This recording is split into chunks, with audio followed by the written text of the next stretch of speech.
Today we got the biggest problem in GTA 5. At the peak of everybody looking forward to GTA 6, let's see if they'll fix this problem. Let's see what's going on. Grand Theft Auto 5 is undoubtedly one of the most beloved and iconic games ever made. True. After having put almost 5,000 hours into this one map alone over the past 12 years, I'm now at the point where I can get to any location on the map without using a GPS. I'm pretty confident in saying Los Santos is one of the best cities ever made in a game. But Los Santos is just down here. What about the rest of it? How do I put this? It's, not great. So why does the rest of GTA 5's map kinda suck? Especially when compared to older GTA games? And maybe the most exciting part about this video, at the end, we're gonna take a look at what we know about GTA 6's map currently and how it's gonna fix this issue. But first, let's start with the good things about GTA 5's map. Los Santos is of course based off Los Angeles, California. And when you're basing a fictional map off a real-life location that wasn't meant to be in a video game, it can be kinda tough to make it work, but Rockstar absolutely nailed it. Each part of the city feels unique, whether it's the twisty, windy roads of the Vinewood Hills, whether it's the glitz and glamour of Vinewood or Rockford Hills, of course based off Beverly Hills and Hollywood, the tight turns and jumps around Vespucci canals or Venice canals, the grittiness and danger that lurks in Davis, which is GTA 5's Compton. I could go on and name every single suburb in GTA 5 and how it really captures the vibe of its real-life alternative. But I won't, because there's way too many. But the point is, no matter where you go in the city, there's always something to do and something to see. And even after playing this game for 12 years, I don't really get bored of being in the Los Santos city itself.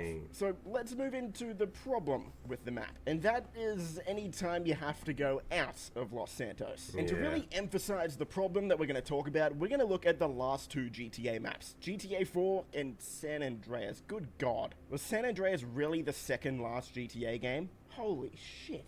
Now, if you put the San Andreas and GTA 4 maps in GTA 5's map, you can see that they're really quite small. They're nowhere near the size of GTA 5's map, and they're barely bigger than Los Santos itself. Which always goes to show, the motto that I live by, size doesn't matter. It's about what you do with it. So let's take a look at Liberty City from GTA 4. Let's say that for one mission, you need to go from the very top of Alderney all the way down to the bottom of Broker, which is quite literally all the way across the map. Now, if we were to draw a line on this map, think of all the different possible ways that you could actually get to your destination. You can take a turn down a different street each time you go, and if we were to spend a few minutes drawing lines on this map here, there would be tens of different ways that you could get across the map, all of which would take you through the hustling, bustling streets of Liberty City with different things to see and experience each time. Now let's take a look at San Andreas' map. Let's say we need to get from Los Santos over to San Fierro. Well, if we look at all of the different paths we could take here, I can count 1, 2, 3, 4, 5, maybe 6 if we go all the way around here. And what if we needed to get to Las Venturas? Again, you've got 1, 2, 3, 4, 5, and 6 if you go the long way around. And keep in mind, in a map like San Andreas, these are short, quick drives as well. So you've got so many options to get to the location you want to get to. Each time it'll feel a little bit different, which stops the game from getting boring. Now, let's have a look at GTA 5's map. One of the most common tasks in all of GTA 5, and especially GTA Online, will be you driving from Los Santos to either Sandy Shores or Paleto Bay. So let's count all of the possible paths to get from Los Santos to either of those locations. We've got 1 on the left here if we go through Chumash, 2 if we go up through Tongva Valley, 3 through the Vinewood Hills, 4 up to Great Chaparral, 5 if we go up through Martin's house here, and then 6, maybe 7, depending on how you classify these two, but these really merge into the one road here up the right side of the map. So let's say there's 6 different roads that can get you to Sandy Shores. Well, remember, in San Andreas' map in 2004, we had 6 ways to get to either Las Venturas or San Fierro. Yet in GTA 5's map in current day, we only have 6 ways still to get to Sandy Shores. But let's go a little bit further. Let's say we want to go up to Paleto Bay. Well, that becomes an issue because all of these roads condense down into 2 highways that take you up to the top. Which means if you want to go from Los Santos to Paleto Bay at the top of the map, really there's only 2 highways that will take you here. which means you're going to be taking the same two really long highways all the way across the map every single time, which is going to get boring. And not to mention, these are out in the wilderness. It's not like you're going through the bustling streets of Liberty City where there's random events and cool things to see every single time you go. Yeah, these are mountains. long, boring drives out into the middle of nowhere. Now, of course, you could just say, TGG, why don't you just take a helicopter or a plane? Well, we do, but that makes it even more boring over time because there's only one way to go, straight across in the air. Fundamentally, GTA 5's map falls into the massive issue of having the entire hub for the map being at the very bottom with Los Santos, and then essentially having nothing for the rest of the map. Not to hurt your feelings if you're a big fan of Sandy Shores or Paleto Bay, but really both of these towns or cities are just a few streets. There's really not much here. Yeah, so I'd if you agree. ever I wonder don't why you're spend much bored time of up there GTA when 5 I and play why it. it all feels the same all the time, this is one of the main reasons why. But let's move on to a positive part of the video. We don't know much about GTA 6 right now, we're all waiting for the next trailer, but based off of the leaks from 2022 as well as trailer 1, we actually have a pretty decent-ish idea of what the map is going to look like already. And it's got me excited because what I'm seeing so far actually reminds me a lot of San Andreas' map. Let me explain.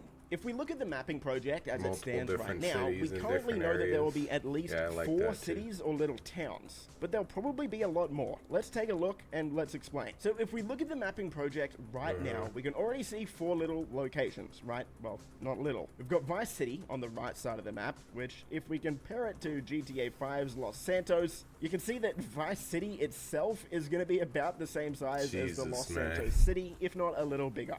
Then on the left, we've got Port Gellhorn, which is basically GTA's version of Tampa or Fort Myers, both of them combined. And then we've got a bit of an empty area here with the Everglades. In GTA 5's map, this would normally just have nothing around it, but with GTA 6, we can see that there's a few things around it. We've got Homestead, which is going to be a little town here, The as hell well is as the Gator Gator Keys Keys? down south, which reminds me of Paleto Bay from GTA 5. So from all of the parts of the map that we've seen so far, it looks like there's going to be something to do no matter where you are on the Man, map. I'm As so of right hyped now, for we this game, haven't bro. seen anything from the north side of the map. But if we're just basing this off what we know about Florida and compare it to Florida's map, there's a pretty good chance that we will get another city up here, most likely something like Orlando. Now, if we do get another city up here, which is a parody of Orlando, for example, then you can see that this map really quickly starts to remind you of San Andreas, with a different Yep. city in each corner of This the is map. the best map, I Now, think. as for the amount of roads So that we'll far. get to each city, of course we don't know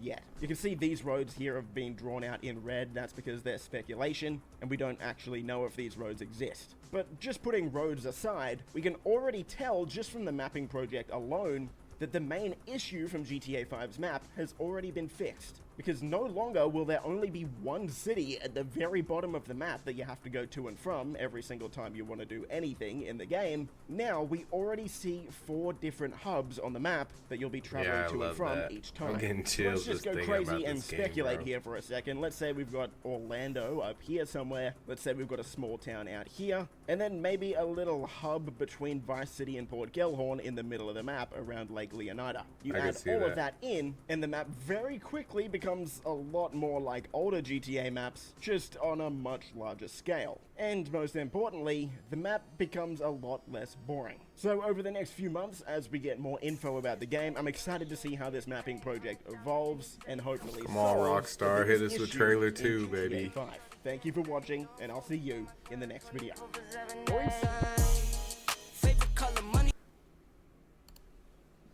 Man, great video, TGG.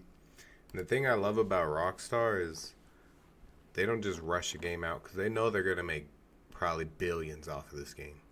They could have just threw it out like 3 years ago, 4 years ago, half-baked, and still made bank. But they're like, no, let's wait. Let's make this game perfect so that it can last another 12 years like GTA 5. That's what I love about them. So I'm excited. If you're excited for GTA 6, man, leave a like on this video.